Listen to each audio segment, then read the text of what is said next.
Biar betik, tiada negara di dunia ini yang mengaku kewujudan ayam ini. Ini adalah ayam Belanda, spesies burung yang berasal daripada Amerika. Di satu masa dulu, pedagang dari Belanda telah membawa ayam ini ke tanah Melayu. Semua orang ingat ayam ini memang berasal dari Belanda, jadi melekatlah nama itu sampai sekarang.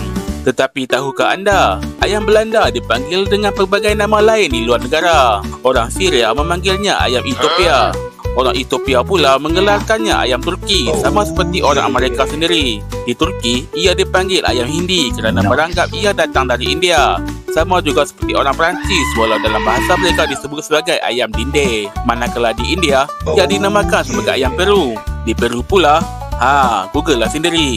Banyak betul pasport ayam ni kan? Nasib baik tiada lagi negara yang memanggilnya dengan nama ayam Malaysia. Ke ada?